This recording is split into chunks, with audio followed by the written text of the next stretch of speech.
वो last comment है मेरा खान सर के ताल्लुक से। अ, मसला ये है कि कुछ लोगों का नाम जो है वो इस तरह मशहूर हो जाता है कि उनकी अनफॉर्चुनेटली इज्जत करनी पड़ती है। हालांकि वो इसके हकदार नहीं होते हैं। अब ये खान सर नहीं है, पैर हैं।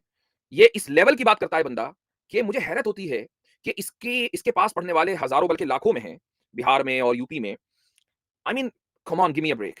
ऐसा आदमी कि जिसका आईक्यू लेवल इतना गिरा हुआ हो, वो तुम्हारा नेशनल लेवल का गुरु बन जाए। तो भाई तुम ये देखो, हमारे यहाँ एक रिवायत है, एक मशहूर ताबिई है। वो ये कहते हैं कि उन्जुरू अम्मन ताखुज़ून दीनकुम, कि तुम ये देखो पहले कि तुम अपना दीन किससे हासिल कर रहे हो। बंदा क्रेडिबल होना चाहिए, उसके पास मालूमात होनी चाहिए। जब तुम ऐसे लोगों को देख लो, तो फिर उनसे इल्म हासिल करो। ये हमारे यहाँ ट्रेडिशन है, और आप वसल्लम के बाद, सहाबा के बाद जो जनरेशन है, वहां से ये ट्रेडिशन बिल्कुल एकदम पूरे मुसलमानों को दे दिया गया। लेकिन जाहिर है कि ये एक इस्लामी उसूल है। आम लोग इसको क्या जाने, जो मुसलमान नहीं है वो उसको क्या जाने। तो वो देखते हैं कि अच्छा एक आदमी बड़ा मशहूर हो रहा है, चलो उधर ही। इसको बोलते हैं भीड़ चाल, कि जिधर भीड़ उधर हम। वो चूंकि चुटकुले छोड़ा है और उसकी एक फनी अंदाज है, मज़ाक़ खेस अंदाज है, तो चलो भाई इसको इसको सुनने में मजा आ रहा है, लिहाजा ये अच्छा होगा। ये मेयार नहीं है। मैं उसकी एक क्लिप आपको सुनाना चाहता हूँ, और आप में से बहुत से लोगों ने वो क्लिप देख भी ली होगी। उसने किस तरीके से सिविल लॉ और क्रिमिनल लॉ को कंपेयर किया है। हमारे दोस्त आसिम इफ्तिखार साहब ने भी उस ताल्लुक से एक वीडियो बनाई है, वो वीडियो आप जरूर देखिएगा। मैं मुख्तसर इसके ऊपर तफसीरा करूंगा।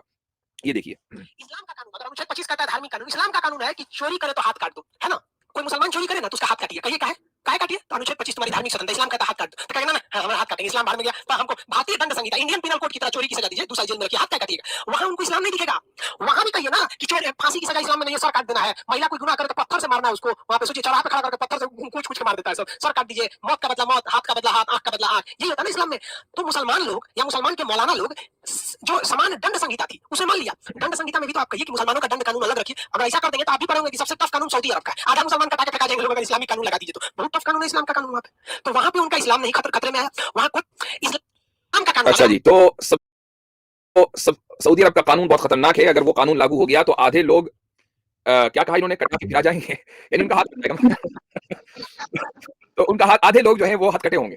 तो अगर ये उसूल मान लिया जाए तो फिर सऊदी अरब की आधी आबादी जो है वो हथकटी होनी चाहिए, इस उसूल की रोशनी में। अच्छा, दूसरी बात, जहालत अपने उरूज पर है कि सिविल कोड को और क्रिमिनल कोड को उन्होंने खान सर ने मिक्स कर दिया। ये जानते हुए, आई एम श्योर कि ये नहीं जानते हुए, मैं नहीं कहता कि वो जानते, वो नहीं जानते। सिविल कोड, जब आप कोई केस सिविल अदालत में लेकर जाते हैं, तो वहां जो दो पार्टीज होती हैं वो दो इंडिविजुअल्स होते हैं। एक को आप प्लेंटिफ कह लें और दूसरे को आप डिफेंडेंट कह लें। मसलन मैं अगर आपके खिलाफ केस कर दूं किसी मामले में और वो सिविल मैटर हो, तो आप केस का नाम इस तरह देंगे कि ये केस यासिर नदीम अल वाजदी बनाम मसलन खान सर। मसलन ये केस है। तो अब दो इंडिविजुअल्स के दरमियान है। लेकिन जो क्रिमिनल कोड होता है वो इंडिविजुअल्स के दरमियान नहीं होता, बल्कि वो इंडिविजुअल वर्सेस स्टेट होता है। मिसाल के तौर पर अगर कोई शख्स कोई जुर्म कर दे, चोरी कर ले, डाका डाल दे, किसी को कत्ल कर दे, तो अब कातिल और मकतूल के दरमियान केस नहीं होगा, मकतूल तो गया।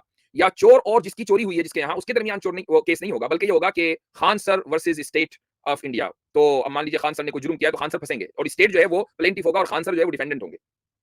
दोनों में बड़ा फर्क है, पहला फर्क। दूसरी बात, अगर आप ये कहते हैं ना कि भाई मुसलमानों को अपने ही क्रिमिनल कोड से बड़ा डर लगता है, ऐसा नहीं है। दुनिया के किसी भी मुल्क में अगर आप मुसलमानों से ये कहें, और मुसलमान अपने कुरान और सुन्नत से मोहब्बत करने वाले हों, और दुनिया में अक्सरियत अल्हम्दुलिल्लाह अभी भी ऐसी ही है कि भाई आपको इख्तियार है कि आपको हम सिविल कोड भी देंगे और क्रिमिनल कोड भी देंगे, तो मुसलमान बिल्कुल भागकर उस चीज को एक्सेप्ट करेगा। लेकिन क्या हुकूमत इस चीज के लिए तैयार है? क्या हुकूमत ये यानी जो सिविल कोड है मुसलमानों का 3-4 मसाइल के अंदर जो एक एक्सेप्शनल ट्रीटमेंट है, हुकूमत वो छीन रही है। आप ये कह रहे हैं कि नहीं क्रिमिनल कोड भी अलग होना चाहिए। तो आप ये चाहते हैं कि मुसलमान अपना एक्सक्लूसिव क्रिमिनल कोड डिमांड करें। अगर आप ये चाहते हैं तो ठीक है, मुसलमान डिमांड करेंगे। अगर देश की और मुल्क की ओपिनियन बन जाए कि मुसलमानों का अपना क्रिमिनल जस्टिस सिस्टम होना चाहिए कुरान और सुन्नत के ऊपर, बिल्कुल होगा, मुसलमान इसका बढ़ चढ़ कर इस्तेमाल करेंगे। लेकिन उसकी कुछ शर्तें हैं। वो शर्तें ये हैं कि आपके जो जज हैं, जो आपके कॉलेजेस, लॉ कॉलेजेस से निकले हैं, उनको इस्लाम का कुछ पता नहीं है, उनको फिक्ह का नहीं पता, उनको इस्लामी कवानीन की अलिफ बा और एबीसी नहीं पता। लिहाजा जो फुकहा होंगे, आपको उनको, यानी जो फिक्ह के माहिर होंगे मुसलमान, आपको उनको जजेस हायर करना पड़ेगा। वो जजेस बनेंगे, उनकी अदालतों के अंदर जब केस जाएगा तो जाहिर है कि वो फिर इस बात के का इख्तियार रखेंगे कि वो क्रिमिनल मसले के अंदर कोई फैसला सुनाए। Point number 1। पॉइंट नंबर 2, आप उस अदालत के तहत फिर पुलिस भी रखेंगे। चूंकि अदालत ने अपना केस सुना दिया, पुलिस उसकी हिमायत करने वाली नहीं है, तो अदालत का केस फिर नाफिज कैसे होगा? अदालत का फैसला, अदालत का फैसला नाफिज करने के लिए पुलिस फोर्स भी चाहिए। तो क्या आप इस बात के लिए तैयार हैं कि मुसलमानों की अपनी अदालतें हो और उन अदालतों के तहत उनकी बाकायदा पुलिस हो लॉ एंड ऑर्डर मेंटेन करने के लिए? क्या आप इस बात के लिए तैयार हैं? क्योंकि इस बात के लिए तैयार होने का मतलब यह है कि अब आप एक मुल्क नहीं, एक मुल्क में दो मुकम्मल निजाम चला रहे हैं। तो ऐसी बातें ना करें कि जिसमें आप खुद फंस जाएं। ठीक है, मुसलमानों को कोई मसला नहीं है अगर वो सऊदी अरब में लागू कर चुके हैं और गुज़िश्ता तकरीबन समझ लें कि 1400 सालों में 1300 साल तक के इस्लामी कानून दुनिया के मुस्लिम ममालिक के अक्सर हिस्से में मुकम्मल नाफिज रहा है। तो क्या आप समझते हैं कि इंडिया के मुसलमान अब इस्लामी कानून से नफ़रत करने लगे हैं, ऐसा नहीं है। तो ये एक फालतू की दलील है। महज़ लो आईक्यू लोगों के से वाह-वाह बटोरने की एक कोशिश है, नाकाम कोशिश है और ये बजाय के सामने जो बेचारे कोचिंग वाले हैं, आई एम श्योर के निहायत लो आईक्यू लेवल के लोग हैं। तो वो सारे के सारे इस पर खूब हँस रहे हैं। हाँ, बड़ी ज़बरदस्त बात कह दी। हालाँकि ये जहालत के ऊपर मबनी बात है और अनफॉर्च्यूनेटली मुझे हैरत होती है कि इंडिया में जो न्यूज़ चैनल्स हैं, वो किस तरीके से लोगों का एक्सप्लॉइटेशन करते हैं। वो जानते हैं कि हमारी पब्लिक बहुत बेवकूफ़ है, लिहाज़ा बेवकूफ़ बनाते रहो। तो बाकायदा कुछ न्यूज़ चैनल्स ने अपने ट्विटर हैंडल के ऊपर ये वीडियो शेयर की है, मुसलमानों को चैलेंज करने के लिए। तो ये हमारी तरफ से इसका मुख्तसर सा जवाब है। अच्छा जी, तो मेरे साथ इस वक़्त